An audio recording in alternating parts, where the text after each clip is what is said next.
Welcome in to another edition of the Free the Law podcast. As always, I am your host, Brian Festa, Vice President and co-founder of We the Patriots USA.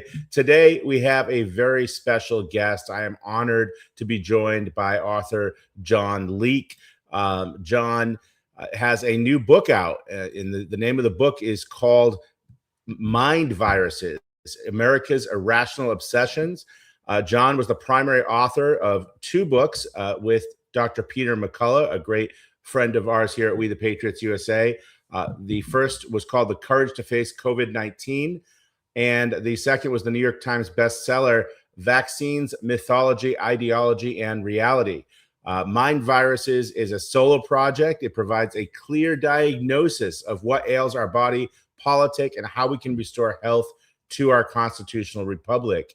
Before I bring John in, I would actually like to share with you the trailer for his new book. And if I can put my producer hat on for a moment, I'll do that. Let's see.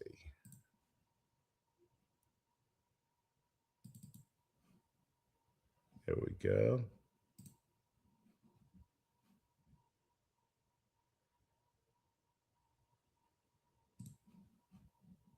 That the only thing we have to fear is fear itself. We call it madness, then we manufacture it. Every couple of years, some grave mortal threat. Something is coming for us. Every era needs an enemy. Building 7 collapsed or is collapsing. 15. We're all Saudi. And we will help you to build a new Iran. So you teach them what to fear. These are not assertions. What we're giving you are facts. We are winning the war on terror. Then it comes home. The house burns and the arsonists collect the insurance. $500 billion and you don't know who got the money? I don't know. America is a place where all things are possible. Math is racist. The specter of racist trees. Milk, a symbol of white supremacy. Biggest terror threat is white men.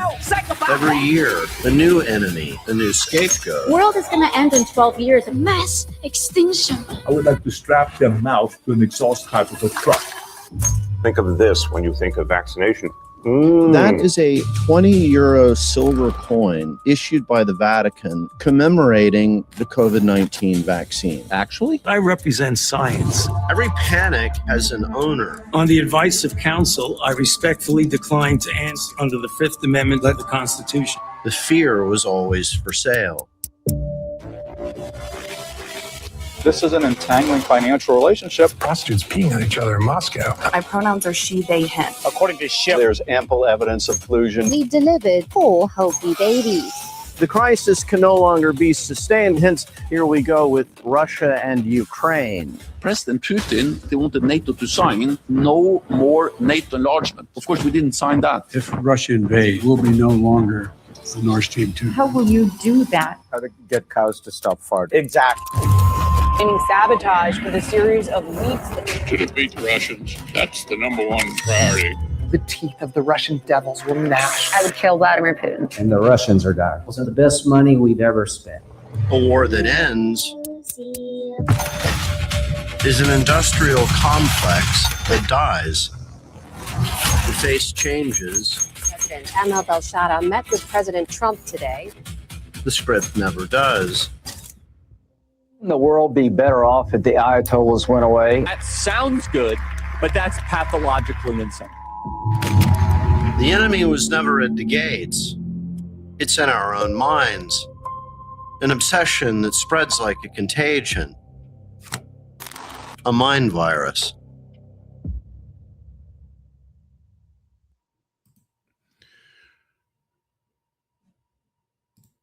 Wow. That's all I have to say. John, welcome in. That was just, it was almost, gave me a little bit of PTSD there, because you put everything that's happened in the last 5 or 6 years and condensed it into about 2.5 minutes. That was really powerful and jarring at the same time when you see it all put together like that, you know? Yeah, thank you, Brian. I'm most grateful to my film editor, how he did that. He's some kind of a wizard. The idea is as I think I stated, like, what is it about this country in the last 20 or so? Yet there's always some boogeyman is coming for us. And we all have to be terrified. And Uncle Sam has to come to the rescue, and a gazillion bucks has to be shoveled off into some interest groups' pockets in order to save us. And, you know, the question that I meditate on and I analyze, and I think I discover or set forth in the book, is none of these so-called threats or boogeymen, there may be an element of truth, a grain of truth, but they're just blown out of all proportion in the most hyperbolic way. And I think it's clear what the purpose of this is. It's to manipulate us, to extend the power of the state, to encourage or even coerce obedience, and it's to get rid of the critical thinkers. It's always been this way. I mean, our founding fathers warned us. There is just something in the heart of man. Power is always looking to extend itself, its influence, its wealth, its glory. And we, the people, have to be vigilant of how we could be manipulated into going along with it. So I want to dive. That's really interesting. You know, I think it's something that a lot of us have thought about. Most of us who have been paying attention have thought about over the last 5 or 6 years. But I want to dive in a little bit deeper without giving too much away, without, you know, all of the spoiler alerts. If you can just sort of walk us through the chapter, not every chapter, but, you know, what you examine in this book, you know, how in depth do you go behind the curtain, so to speak, as to what's part, you know, who's driving this agenda. And then after that, I'd like to talk about where we go from here. But right now, if we could just focus on what you have in the book so that people can know maybe a couple little teasers, and then we'll tell people where they can pick it up as well.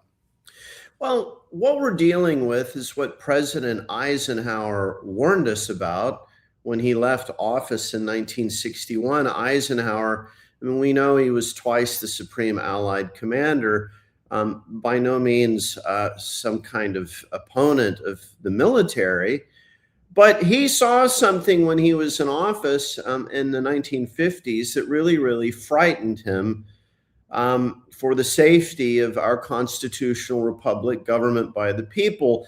What he saw was that Washington was becoming a sort of center of power, and with the ability to create and disperse money, so that what Eisenhower called not only the military-industrial complex, this is everything from academia to industry to financing, but he went one step further than the military-industrial complex. He talks about the scientific technological elite, that the military, having this unifying goal of combating the Soviets, had in effect marshaled all of the minds of the country for science and technology into this corral of federal money and grants and subsidies to create this machine in Washington. And what Eisenhower was worried about is the machine is coming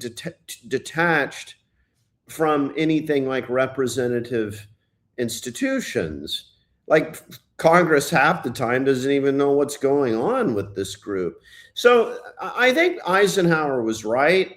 I think President John Kennedy saw that he was right, was taking steps to bring this complex to heel. He was not able to stick around long enough to do it. And then Vice President Lyndon Johnson from my native Texas, you know, my grandfather knew Lyndon Johnson and his cronies. And I remember when I was a little boy, my grandfather told me that Lyndon Johnson's the most corrupt man who's ever lived, that some of his friends, you know, were really, really frightened when Johnson came to power. So it's this consolidation of this complex that I think has continued unabated since Eisenhower. That's what we the people are up against. The problem is that this complex, this deep state, this military industrial complex, let's just call it what Eisenhower called it. There's an understanding you can't just go old school tyranny. You can't just go the way of Stalin or Mao. It's not really going to work in this country.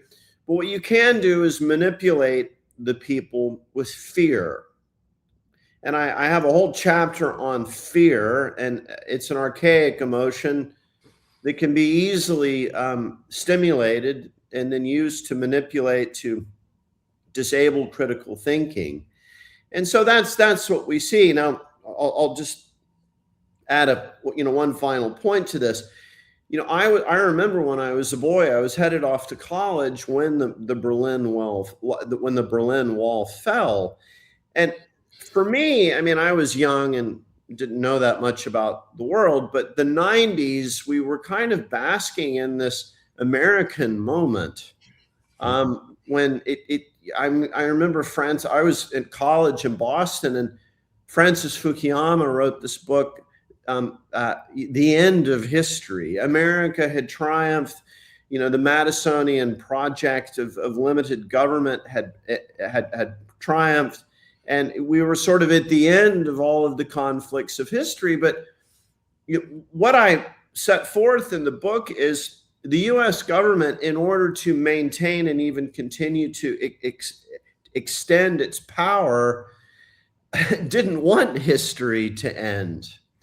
The fall of the Berlin Wall, the end of the Cold War, actually produced enormous discontents in Washington, because how are we going to keep this whole thing going? And right. So we see sort of one crisis after another. Anyway, I hope that that's fairly coherent. I think I lay it out in the book in a way that anyone can follow. Right. So what you're talking about is this sort of culture of crisis, if I may. Correct. That there's one, like you said, one crisis after another. The Cold War, we grew up during the Cold War, sort of the end of it. My parents, grew up in the thick of it. My father talks about, doing the drills to hide under the desk in school in the 1950s because, we were going to be bombed, and somehow hiding under a school desk was going to save you from an atomic bomb. But yes, I'm roughly the same age, maybe a little bit younger. I think I was around 11 years old when the Berlin Wall fell, and the fall of the Soviet Union, I should say, and so I'm a little bit younger, but I remember it vividly. But it didn't end there, of course, and there was sort of like, I like how you described the 90s. It was almost like it was tumultuous, but then there was almost this sort of like, it felt to me like there was a break before 9/11 happened. And then from 9/11 on, it just didn't stop. You had 9/11, you had the aftermath of the war, obviously in the Middle East and in Afghanistan and Iraq. And then you had, of course, what happened in the financial crisis. And you go through this in your book, right? But, I think obviously this sort of, obviously you don't believe that the people who are behind this, only started this during Eisenhower's administration. Obviously, what's been going on and the control of the people, we can trace it in the 20th century, at least to 1913 and the creation of the Federal Reserve. But I think it goes back further than that, to be quite honest with you. It does, and I have sort of detours back into the 19th century. Henry David Thoreau's Civil Disobedience is kind of an early, forerunner of what I'm trying to do. That the state, again, its cronies, the powerful men who have coalesced around the state, they're always looking for a way. It's just human nature. It's Julius Caesar. It's Napoleon Bonaparte. It's Adolf Hitler. Ambitious men just always want to expand their power and glory and influence and wealth, and it's just the nature of man. And our founding fathers, who loom large in this book, they understood human nature. They respected it. They described it, and they warned us. This is if we want to frame a new government of the people, for the people, by the people, where we can live in peace as prudent adults. I mean, they were thinking of an immediate historical background on this. There was this period in the British colonies on the eastern seaboard when London basically just left them alone. I mean, I would say, roughly between 1680 and 1757, the colonists, the English colonists from Boston on down to Georgia, they were basically left to fend for themselves, and they built this great fledgling country. And there was a great British parliamentarian named Edmund Burke. In 1775, he addressed Parliament and he said, look, like, I understand why our colonists are unhappy with us. He said they enjoyed like a 50-year period. It's a rather elegant expression, a 50-year period of salutary neglect. Like, the government here in London has just left these people alone. And in the state of being left alone, they built a great country. So, like, let's not go in there and start meddling. Let's make peace with these people and keep them in the British Empire. They're doing a swell job. That's what the founding fathers had in mind. But the problem with that is central power is jealous. It doesn't like people being left alone to do great things. It always wants to get involved and to get its fingers in the pies of these things.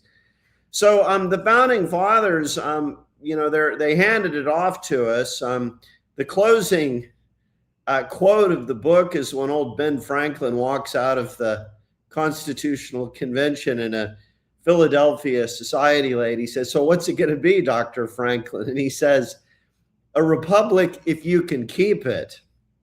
And we're having a hard time keeping it. If the grown-ups in the room don't start recognizing just how much we're being manipulated and pushed around, I'm not sure we're going to be able to hang on to our republic. Yeah, so that was one of the main questions I had for you, thinking about, our discussion today was, where do we go from here? Sort of what do we do about it? Because obviously reading the book or even watching that trailer, some would say, well, you're fear mongering, right? You're capitalizing on fear. You're profiting off of it by writing this book. I'm not saying that. Okay. No, but they are. I'm just documenting what they're doing. Exactly. So here's the thing. In some way, I mean, there is a trickle-down effect even to those of us who are fighting against it, right? I will say that there was a benefit to our organization here at We the Patriots USA, the COVID years. There was a benefit to that fear.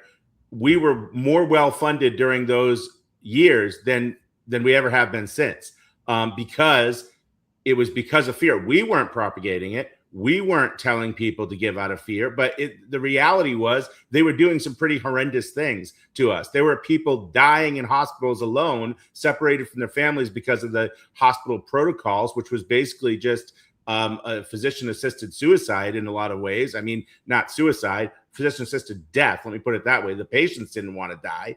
The families didn't want them to die, but what was being facilitated, the horrors, you've documented it before, and then the COVID shot itself being mandated on people, that was a bioweapon, in addition to the bioweapon that was released from the Wuhan lab. We don't have to go through that. You've documented it, and Dr. McCullough, alongside you, have documented it in your books quite brilliantly. But the issue is, there is fear is such a powerful motivator.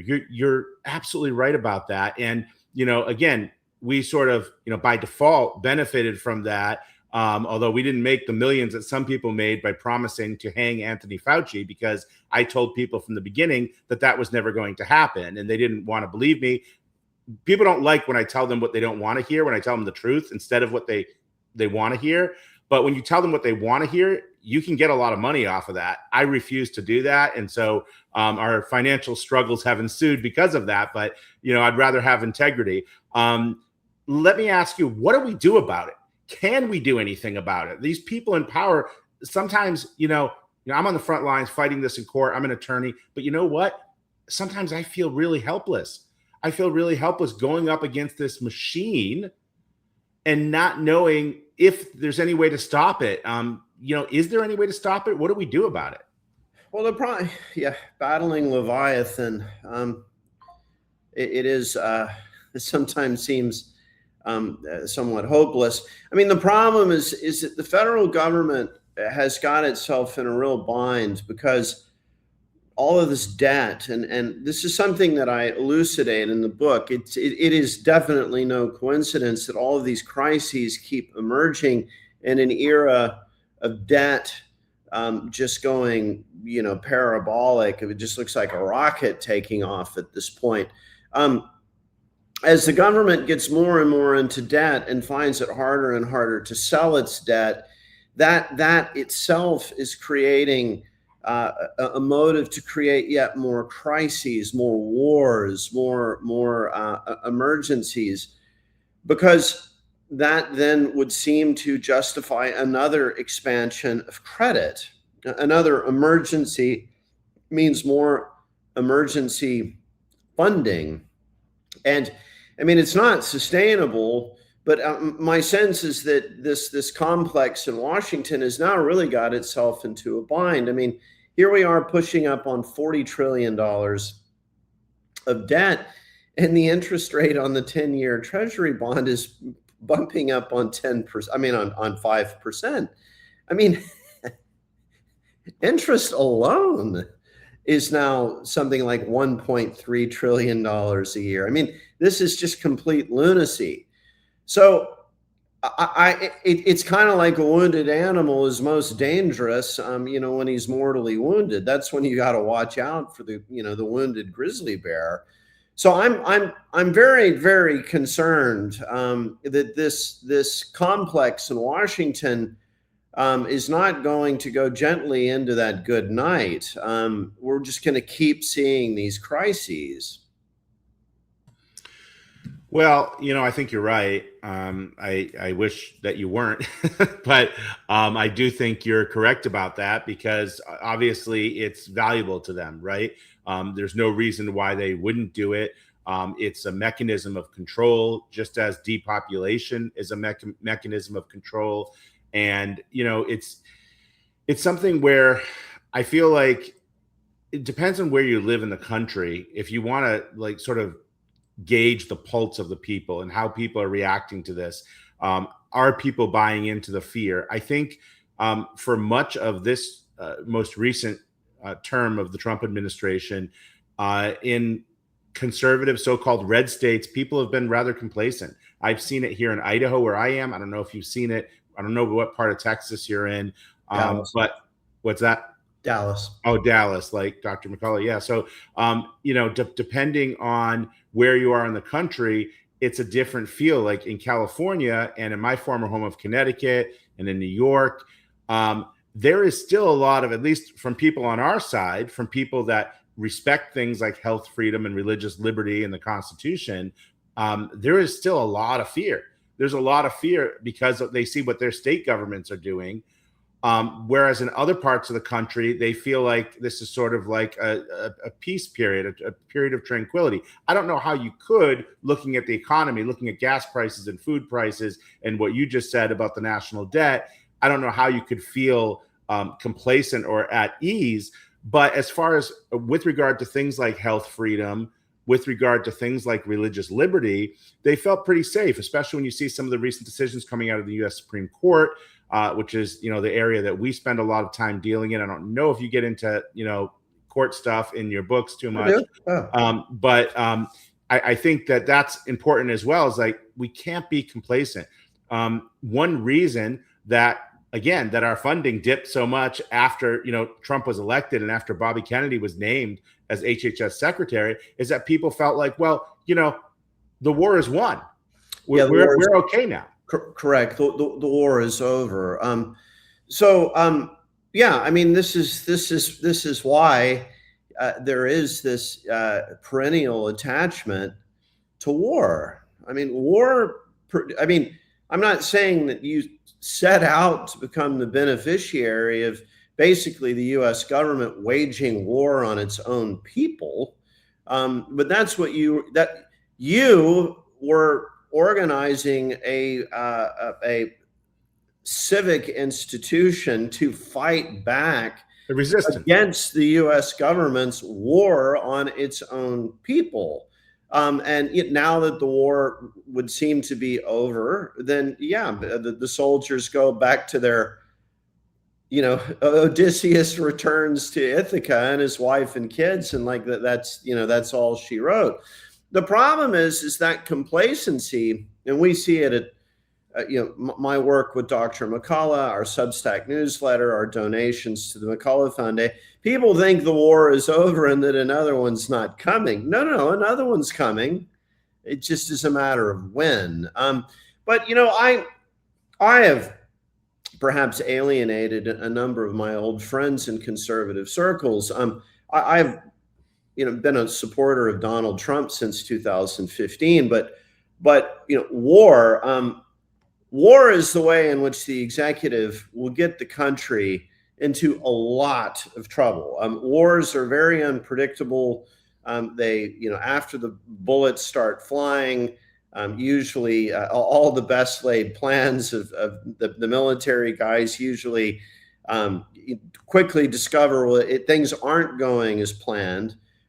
So the Trump administration's ongoing proxy war against Russia and Ukraine, and the Trump administration's ongoing sort of tit for tat thing with Iran, I do not see good things coming out of this. I think both of those conflicts could really get increasingly nasty with untold consequences for this country. I'm a Madisonian. Madison was very skeptical of war. He thought it was the worst thing, the greatest threat to liberty, and the greatest handmaiden of tyrants is war. So I have a chapter in which I characterize war as the father of all mind viruses. We're always being told to be terrified of some perfidious tribe of people or some terrifying emergent or lab created virus or transgenderism, gender dysphoria in children, climate change. We're always being told we must wage war on something. And so that metaphor is so deeply embedded in the human psyche that I think we're stuck with it. Yeah, and the boogeyman wears many masks, right? We have it's really the same thing. When you really look at it, that's what I think is rather brilliant about what you've laid out in this latest book, is that it's the same thing happening over and over again. These aren't different crises.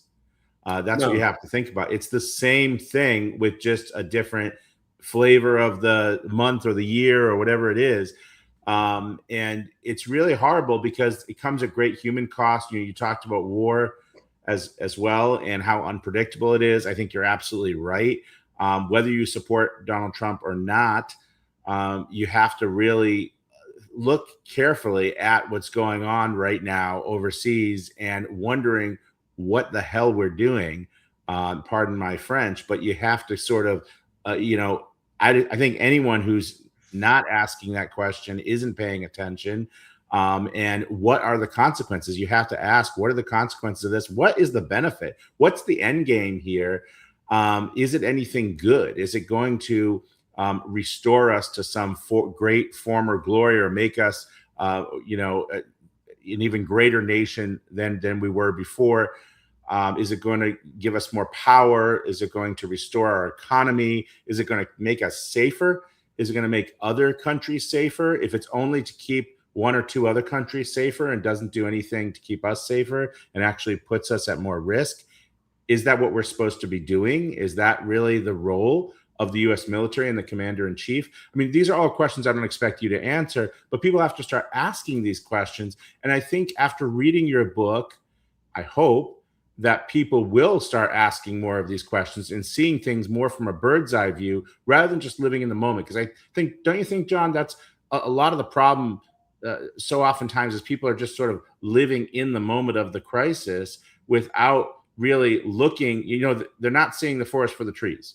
To be correct. And the biggest problem that I see in American education is a lack of any real grounding in history. I mean, we study history, but it's not that it's just kind of fun to sit around the fire and talk about, the 18th century. We study history because it gives us a useful perspective on the present, so that we're not just children just reacting to things that are thrown at us in the sandbox. We actually have an overview of where we are today relative to human experience in the past. And I see almost no historic perspective. When you talk about waging war, and I go into war deeply, I mean, the attempts to really scientifically describe what is warfare in the modern context, there have been attempts to describe it. There was a German member of the German General Staff, I guess in the late 18th century, was it in the early 19th, a guy named von Clausewitz, who described in his treatise on war that the use of coercive force is to get an adversary to agree through coercion to give you what you want him to give you. So you start by asking politely. If he's unwilling to cooperate, then you threaten him with violence. And then if he still doesn't cooperate, then you do violence to him to try to get him to give you what you want. But what we discovered in the 20th century is that there are limits to coercive force. The enemy can become quite recalcitrant. If you drop bombs on him, that can actually cause him to dig in his heels even more. And there's no greater example of this than the Korean War and the Vietnam War. We discovered the limits of U.S. air power. You can't just bomb people to the Stone Age. North Korea, and I talk about this in the book, Air Force General Curtis LeMay, he gave an interview at the end of his life to an Air Force journal in which he said, we bombed every single city in North Korea to rubble. Like you couldn't put one brick on top of another, just leveled the whole country. And he further stated something quite shocking for him to admit this. We killed 20% of the civilian population. He actually said that. So that would be, in the American equivalent, that would be something like 75 million civilians killed by an enemy air force. But guess what? North Korea did not surrender. They didn't surrender. I mean, it's just astonishing. And then the same, Curtis LeMay, we got to bomb North Korea, the Ho Chi Minh Trail, to the Stone Age. Well, guess what? They didn't surrender. So when are we going to learn that this doesn't work? It doesn't work. So it's not to say that the U.S. military could not go to Persia, like Alexander the Great, or actually, I say that, apart from the British and Soviet invasion of Iran in the year 1941, the Iranians just weren't ready for it. They just didn't have a modern army. I mean, it just quickly collapsed. I mean, you had the Soviets coming from one side and the British coming from the other side to grab the Persian oil fields and their railroads. But apart from that, because of the mountainous terrain, it's actually, there hasn't been very many examples in history of that country being conquered. But that's not to say the US military couldn't do it, kind of old school, send the army and conquer this country. The problem is it would be very, very costly in terms of American lives. There would be, you think it was hard with Iraq between 2003 and 2011. Iraq's a cakewalk. Like all of those soldiers getting hit with roadside explosive blasts and the hot fighting and Fallujah and so forth. That's nothing compared to what we could expect in Iran. So the Trump administration is not going to do that. So we're back to the Curtis LeMay model of air power. And it's just not going to work. And when I say it's not going to work, it's not that I don't want it to work. I mean, I've lost a lot of friends by making this argument. It's just that it's not going to. And so Scott Bessent has now come around and said, well, we'll just strangle them to death with economic sanctions. But, that's not really going to work either. No. That'll kill a lot of Iranian civilians. Yeah. A lot of women and children will, but not the people in power. Yeah. So our government doesn't learn, and what I conclude in the book is our government doesn't want to learn. As Orwell pointed out in 1984, the point's not to win the war; the point's to keep it going, and that's what we can expect. I expect this will go on for years. Yeah, I mean, I think of the pharmaceutical industry too. All right. Their objective isn't really to kill you. That's the government's objective, maybe, and the elites in power and the depopulation agenda. But the pharmaceutical industry isn't really trying to kill you. They're just trying to keep you sick, to profit off of you. So the goal isn't to kill you. The goal is to keep you sick. And like you said, with war, to keep it going, as Orwell said. Where can people get it? I assume it's available on Amazon, anywhere else? I mean, you can get it in your local bookstore. Some of the book might be perceived in certain quarters as controversial. So if you go to Barnes and Nobles, you might have to ask that it be ordered. Amazon is where I recommend it. It has a nice momentum. If you buy it on Amazon, the algorithm starts perking up. And the other thing I ask is that if you enjoy the book, and people who've read it so far have enjoyed it, it's only received 5-star reviews, please leave a review on Amazon. It's very helpful. It's a lot of work to research a book like this. So if you would buy it on Amazon, freelance author would be most grateful. Well, yes, I agree. And I think the people should go there. I put the title of the book on screen so people can see it. Mind Viruses, America's Irrational Obsessions. I know before we leave you, I just want to ask you, it's a little off topic, but you are vice president of the McCullough Foundation as well. What's going on at the McCullough Foundation these days? Can you give us any updates, things people should know? Well, Peter McCullough, the president, Dr. Peter McCullough, I mean, he continues to be intensely focused on the harms of this spike protein that is induced, the creation of which is induced by this COVID-19 messenger RNA vaccine. And we discover every day that this spike protein, which continues to linger in the body. The terrifying thing about this shot is it produces spike protein for an unknown, unquantified duration. Maybe forever.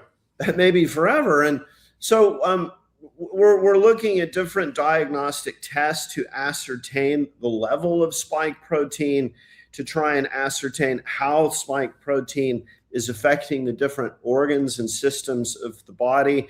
We're looking at fertility. myocarditis, heart damage, thrombosis, blood clotting, and fertility. We work very closely with an obstetrician named James Thorpe. We've been deeply concerned. He's a good friend of mine. Yeah, he's a very good man.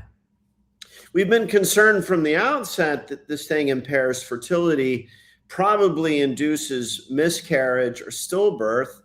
And, I'm a very modest person. I always think the gods are kind of laughing if I boast. So I'm not into the hubris game, but all of our assessments over the last 3 years have all been proven completely correct. We've not been wrong about anything.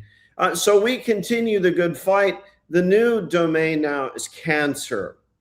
And in Dr. McCullough's clinical practice, we are seeing some really, really weird cancer. I mean, girls coming in with one type of aggressive breast cancer cell in this breast, a different cell in the other breast. Bowel cancer, is really taking off amongst people who we wouldn't have expected to see it in, 5 years ago. So, what is going on with cancer? So we're looking at that. And then we published a paper last year, The Determinants of Autism. We, I think, have done something that you don't really see happening very much. We've set aside this semantic idea of autism spectrum disorder. We see very little utility in defining it as a spectrum. On the one side, you have a completely disabled child who's nonverbal. The other side of the spectrum, as the CDC defines it, you just have quirky math whizzes. Well, it's not the same syndrome. Right. So we're looking at profound autism and individual causality and profound autism. And what we've discovered is there is a particular patient vignette, namely normal gestation, normal pregnancy, full-term pregnancy, healthy child meets all of the developmental milestones. Mama takes child in at 18 months or 19, 20 months, gets a whole bunch of shots on the childhood schedule all at once, a bunch of different antigens and adjuvants all at once.